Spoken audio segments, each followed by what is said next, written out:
The American people don't know what's best for them. The show must go on, right?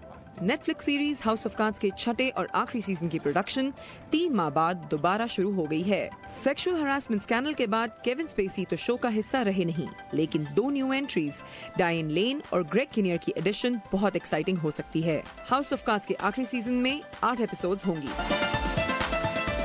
तैयार हो जाएं Marvel universe की नई पेशकश ब्लैक पैंथर के लिए। बहुत अरसे बाद एक सुपर हीरो मूवी किसी ब्लैक कैरेक्टर के गिर्द बनाई जा रही है। इसे निभा रहे हैं एक्टर चैडविक बोसमैन। फिल्म 16 फरवरी को रिलीज होगी, लेकिन मार्वल की दूसरी मूवीज के मुकाबले में इसकी टिकट्स पहले ही तेजी से बिक रहे हैं। टीवी शो ग्ली के स्टार मार्क सॉलिंग की खुदकुशी की खबर से एंटरटेनमेंट इंडस्ट्री को एक धचका लगा। 35 साल सॉलिंग को मार्च में अदालत ने सजा सुनानी थी।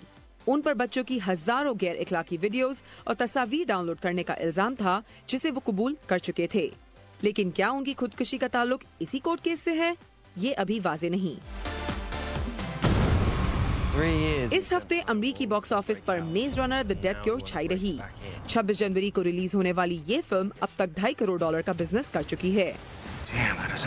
दूसरे नंबर पर है ड्वेन द रॉक जॉनसन की Jumanji welcome to the jungle, जो अभी तक नई फिल्मों को टक्कर दे रही है।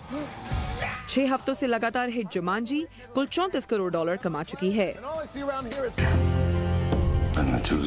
और तीसरे नंबर पर है क्रिस्टियन बेल की हॉस्टाइल्स, जिसने 2 हफ्ते में कमाए सिर्फ $1 करोड़।